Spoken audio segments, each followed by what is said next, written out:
Have you ever noticed how people only seem to call when they need something? Not to check in, not to see how you're doing, but because they want a favor, an ear, or your time. It's like you spend your entire life on call, always picking up, always helping, always saying yes, even when everything inside you is whispering no. Maybe you've been the strong one for too long, the peacekeeper, the one everyone relies on, but no one checks in on. If that sounds familiar, let me tell you something that might shake you a little.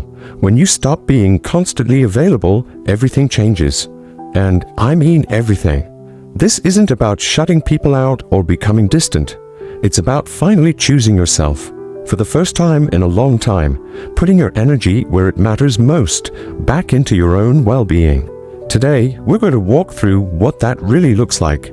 And by the end of this video, you may finally understand why your silence, your distance, and your boundaries are not signs of selfishness, but signs of strength. So let's begin. Let me tell you about Mrs. Ellen, a 72-year-old retired nurse I met at a community gathering last year. She was kind, thoughtful, sharp as ever, but tired. Not just physically tired, but emotionally drained. You could see it in her eyes. When I asked her how she was doing, she smiled politely and said, "I'm fine." But just under that smile was a woman who had been carrying everyone else's burdens for far too long. Her adult daughter would call 5-6 times a day, mostly to vent. Her brother, who hadn't checked on her in months, suddenly wanted help organizing their late mother's estate. Even her neighbor would knock, asking if Ellen could water her plants, feed her cat, or wait for a delivery. All the while, Ellen never said no. She thought it would be rude. She thought being available made her a good person. But here's the truth Ellen hadn't realized yet. Being endlessly available doesn't make you kind. It makes you exhausted. And for what? So others can feel comfortable while you quietly disappear behind the scenes.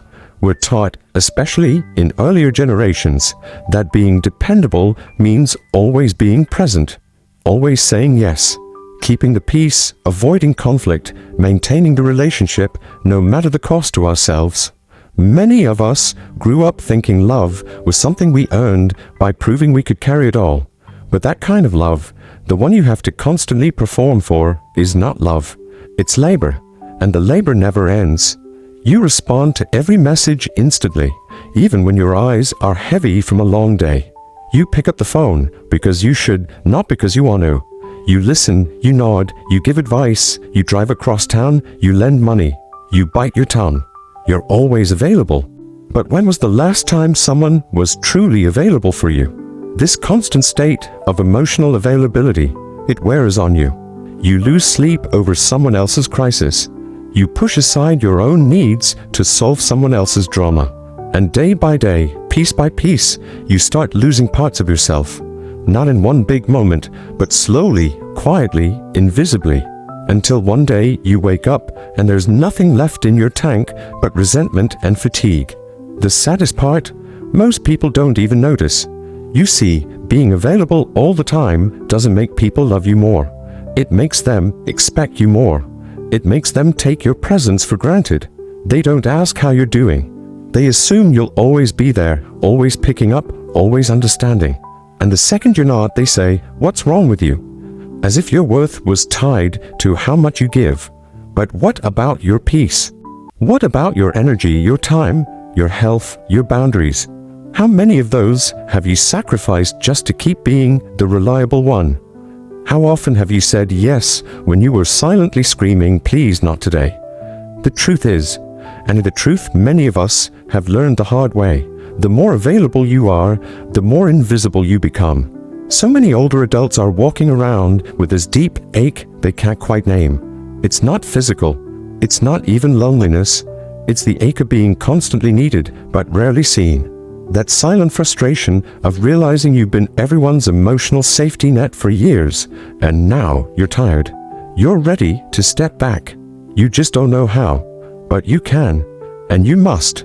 Because your life, especially at this stage, should be about quality, not constant service. You don't need to keep proving your love or loyalty by overextending yourself. You've done enough. You've given enough. Now it's time to learn a new kind of strength, the strength to say, "Not today." the strength to choose silence over obligation, to say, I love you, but I'm not available right now. Because the day you do that is the day everything starts to change. You see, once you begin pulling back, once you stop being so available, the world around you doesn't stay quiet. In fact, that's when the noise begins. People who were once comfortable with your silence will start to notice the absence, and they don't always take it well. Let me tell you about Marvin. He's 68, a retired mechanic from Oregon. For most of his life, Marvin was the go-to guy. The car broke down? Call Marvin. Need help moving couch? Marvin will show up. Need someone to fix the faucet, mow the lawn, babysit the grandkids? Marvin's got it. Always smiling, always willing, never saying no. But last winter, Marvin hit a wall. He got pneumonia. Bad. He was hospitalized for over a week. And during that time, something happened that surprised even him. His phone stopped ringing. The people who usually counted on him vanished. Nobody asked if he needed soup or a ride to the doctor. Nobody offered to shovel his walkway. The silence was louder than anything he'd ever heard. When he got better, something inside him changed. He stopped saying yes automatically. He didn't jump to help just because someone asked. He started saying, I'll get back to you. And you know what happened? They got upset. People said he was acting distant. They called him grumpy, unreliable, even selfish. Not because he was mean, not because he stopped caring, but because he stopped being useful. That's when Marvin realized something. He wasn't being loved, he was being used. It's a hard truth. When you pull back, the people who only saw you as a convenience will start to show their true colors. Not everyone, of course, but enough to make you rethink your past. Some will guilt trip you. You used to always help me. Some will try to provoke you. You've changed. Some will even play the victim. Why are you shutting me out? And deep down it hurts, because you thought those relationships were mutual. You thought being there for them meant they'd be there for you. But now, all of a sudden, your silence makes them uncomfortable. Your absence disrupts the pattern. And that's the key right there, because you are no longer playing the role they assigned you. The fixer, the helper, the listener, the always there one. And once you step out of that role, they don't know what to do with you anymore. You're no longer predictable. You're no longer easy to reach, easy to sway, easy to drain. And to people who depended on your availability more than your actual presence, that's a problem. But here's the part no one tells you. That discomfort isn't yours to fix. Let people be uncomfortable. Let them wonder. Let them sit with the silence. Because what they're really facing isn't your distance, it's their dependency. They're not upset because you stopped caring. They're upset because you stopped participating in a dynamic that worked only for them. When you stop being constantly available, you stop being a mirror for other people's needs. And suddenly, they have to face their own emptiness, their own lack of support systems, their own unwillingness to give back. Your absence shines a light on all the things they didn't want to see. And that's when the pushback comes. They'll say you're cold, distant, selfish. But what they're really saying is, you're no longer under my control.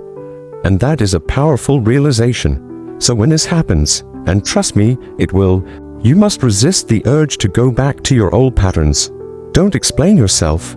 Don't justify your peace. Don't rush to reassure people who only valued you when you were serving them. That's not a real connection. That's emotional convenience. You've spent a lifetime being everything for everyone. Isn't it time you were something for yourself? Because the truth is, the right people won't be angry when you set boundaries.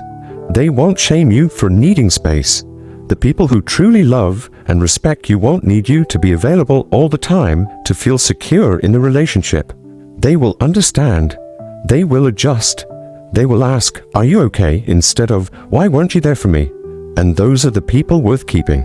Everyone else, let them be uncomfortable. Let them drift. Let them say what they need to say. You've given enough. Now it's time to receive peace in return. The moment you stop being emotionally available to everyone is the moment you become emotionally free. And that freedom will feel uncomfortable at first because you're not used to it. You're used to the noise, the texts, the favors, the calls. You're used to feeling needed. but needed isn't the same as valued. And now, finally, you get to know the difference. There's a quiet kind of strength that many people never learn to appreciate. It's not the strength of raising your voice or making a dramatic exit. It's not the strength of having the last word or proving you're right. No, it's much softer, but far more powerful. It's the strength of choosing yourself. Now, that might sound selfish to someone who spent their whole life putting others first. And I get it. Choosing yourself after 60, 70 years of selflessness, it can feel foreign, wrong even. But let me tell you, it's the most honest, most healing thing you can ever do. When you choose yourself, you're not rejecting others. You're reclaiming the parts of you that you gave away too easily, too often, for far too long. You're not shutting people out. You're finally letting yourself in. Let me share a story about a man named Terrence. He's 74, a retired teacher. Spent most of his life working long hours, mentoring students, raising a family, coaching Little League. Terrence was loved, but more than that, he was needed, always needed. After retirement, it didn't stop. His kids called for advice. His sister leaned on him during her divorce. His church asked him to lead committees. His neighbors needed him to fix their gutters, unclog their drains. One day, Terrence was sitting on his back porch when he realized something. He couldn't remember the last time he had a day with no one needing something from him. Not because they were unkind, but because they were used to it. Used to Terrence being available. And he was tired. Not just sleepy, but tired in his bones. That night, he made a small decision. He started saying, "Let me get back to you." Just that. Not yes, not no, just space. He didn't jump up from his chair when the phone rang. He didn't respond to every text in real time.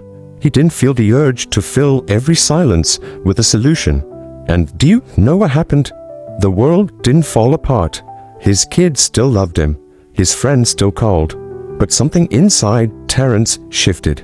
He started going for walks again. He read books he'd been putting off for years. He sat quietly in the morning with his coffee, with no interruptions. And slowly, something powerful took root. Peace. Because peace doesn't come when everything outside is perfect. It comes when you stop abandoning yourself for the comfort of others.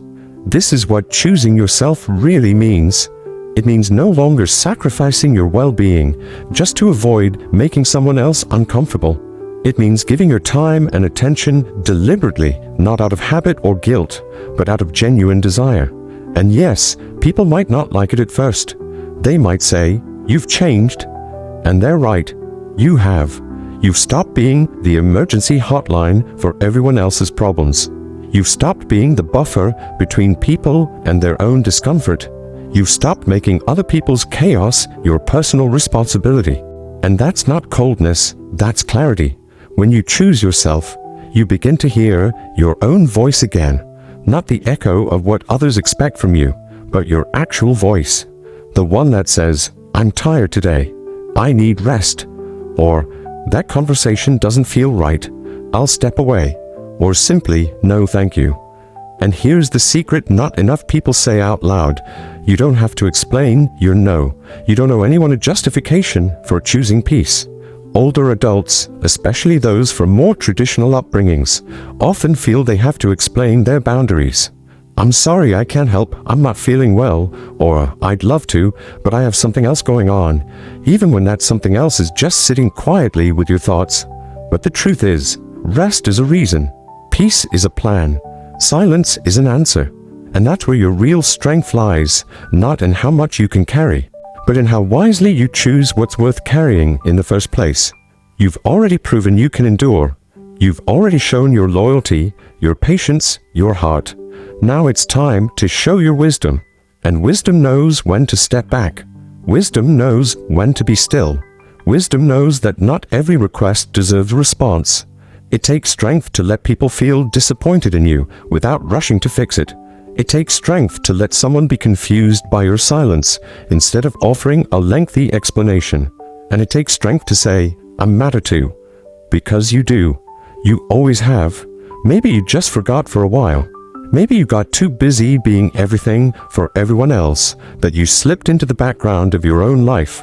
But it's not too late to return. to come home to yourself. And when you do, something beautiful happens. You stop needing so much from others. You stop feeling pulled in 1,000 directions. You stop searching for peace in everyone else's approval. Because finally, you remembered where peace really lives inside of you. Once you start choosing yourself, the next step becomes clear. You have to protect what you've reclaimed. That peace you're rediscovering, it doesn't maintain itself. You have to defend it, not with anger, not with confrontation, but with quiet, steady boundaries. Boundaries aren't about pushing people away. They're about deciding where you end and someone else begins. They're how you protect your time, your energy, your health, your peace. And for many older adults, boundaries can feel like a foreign language. We grew up in a time when you were taught to be polite at all costs, to always pick up the phone, to always open the door, to never say no if someone asks for help. But that constant giving has worn you thin, hasn't it?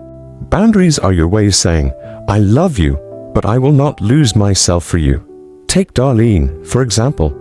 She's 69, a widow, and a grandmother to 5. Her daughter relies on her heavily to babysit, to run errands, to answer emotional phone calls at all hours.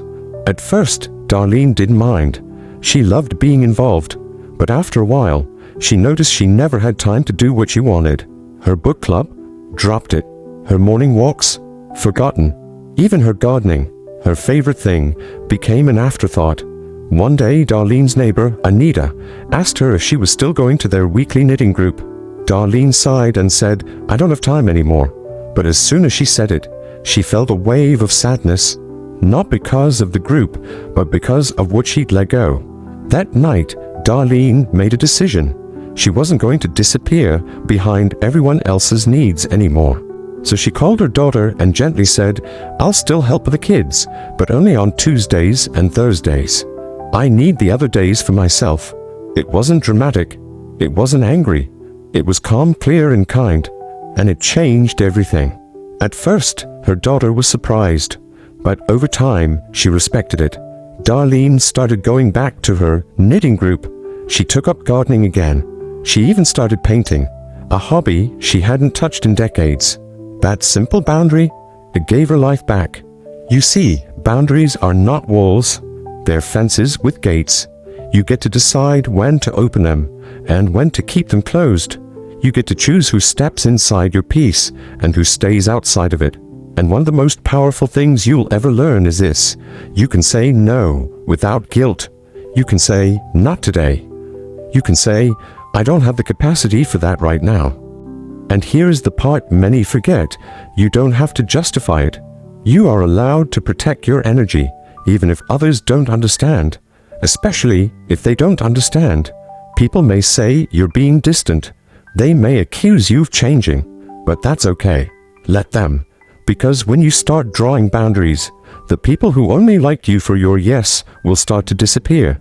And in their place, something more beautiful arrives. People who respect your no.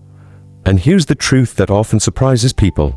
Your peace will make some people uncomfortable. There are folks who are so used to your constant availability that when you finally stop answering every call or replying to every request, they feel rejected, even though you're just taking care of yourself. That's not your burden to carry. Let them feel what they feel. Let them adjust, or not. But don't go chasing comfort for others at the cost of your own. Setting boundaries after a lifetime of overgiving isn't easy. It will feel unnatural at first. You might question yourself. You might feel guilt creeping in. That's normal. You're undoing years of conditioning. Undoing the idea that your worth is tied to how much you give, how quickly you respond, how selfless you appear. But the more you do it, the easier it becomes. Start small. Don't reply to that text right away. Let the phone ring if you're resting. Skip the invitation if your body needs a day of quiet. Take a walk instead of solving someone else's crisis. Watch the sunset without explaining why you're not coming to dinner. Because every small act of self-protection adds up to a bigger life of self-respect. And that's the goal, isn't it? Not to shut the world out, but to welcome yourself back in. To create a life that feels calm, centered, and free. To wake up in the morning and know that your day is yours, not a list of other people's problems waiting to be fixed. Boundaries are the door through which your peace enters. They are not selfish, they are sacred. So when someone asks something of you next time, pause. Ask yourself, do I want to do this? Do I have the capacity? Will this cost me my peace? And if the answer is no, then honor that. Trust it. Protect it. Because no one else will protect your peace for you. That's your job now. And you're finally strong enough to do it. So what happens next? What comes after the boundaries, the silence, the stepping back? At first, it's unsettling. There's a strange quiet that enters your life. The phone doesn't ring as often. The door isn't knocked on so frequently. Some people drift away. Others get upset. And you'll catch yourself wondering, did I do the right thing? Because let's be honest, when you spent your life being the dependable one, the peacekeeper, the fixer, being unavailable can feel like abandonment, even when you're the one doing the leaving. But here's what no one tells you. In that silence, something beautiful begins to grow. It starts small. A little more sleep, a little less anxiety, a quiet morning with your coffee and your own thoughts. No guilt, no rush, no emotional weight from someone else's expectations. And slowly, you start to feel something you may not have felt in years. Peace. It's not the peace of everything being calm around you. It's the peace of no longer carrying what was never yours in the first place. This is what solitude becomes, not loneliness, but presence. You begin to fill your own life again. You start to hear your own voice more clearly. You rediscover parts of yourself that got buried beneath all the shoulds and musts of life. Maybe you pick up painting again. Maybe you walk the neighborhood without checking the time. Maybe you sit in the sun, just breathing, feeling alive. And in that stillness, a new kind of strength emerges. Not the strength to endure others, but the strength to be fully yourself. This strength doesn't need applause. It doesn't need agreement. It doesn't even need to be seen. Because it's no longer about proving anything to anyone.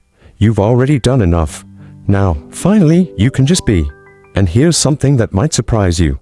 The more unavailable you become to chaos, to guilt, to unnecessary drama, the more valuable your presence becomes. Not because you're trying to be rare, but because your energy is no longer scattered. People will begin to notice your calm, your steadiness, your clarity, and not everyone will be comfortable with it. Some will try to pull you back into the old version of you. The always there, always yes version. Don't go. That version of you was generous, yes, but also exhausted, overlooked, and used. This version, this new you are centered. You are deliberate. You are no longer emotionally open to everything and everyone. And that is what makes you powerful. People may misunderstand you. They may say you've changed. Let them. You didn't come this far to explain yourself again. You've earned the right to walk away quietly, to rest without permission, to say no and mean it, without guilt sitting on your chest. This is not a breakdown. This is not a retreat. This is your rebirth, and you don't owe anyone access to it. So let me ask you this. Who are you when no one is asking anything of you? Who are you when you don't have to fix, respond, or smile to make someone else feel better? That person, that version of you, that's who's been waiting patiently, quietly, through all the years you were too busy showing up for everyone else. Now it's your time to walk at your own pace, to choose your conversations, to listen to yourself first. Your time to say, I am no longer available for emotional crumbs, for mind games, for empty noise. Your time to finally look in the mirror and say, I've spent my whole life giving, now I give back to myself. And if you're still worried that being unavailable will make people leave you, remember this. The ones who truly see you, love you, and value you will stay. The ones who needed you for what you provided, they were never really yours to begin with. Let them go. You may lose some people, but you'll gain something far more important. You'll gain yourself. And with that, you step into a new chapter. One that is calm, clear, strong, and entirely yours. One where you don't beg to be seen or scramble to be understood. One where your presence is a gift, given only when you choose to give it. So if you've made it this far in the message, I want you to know, this isn't the end. This is the beginning. The beginning of living by your own rhythm, of protecting your peace like it's sacred, because it is, of choosing yourself again and again without apology. And if this spoke to something in you, something deep and tired but still alive, then write this in the comments below. I choose my peace. Let's see how many of us are finally ready to stop explaining, stop fixing, and start living. Because when you stop being available to everything, that's when everything begins to change.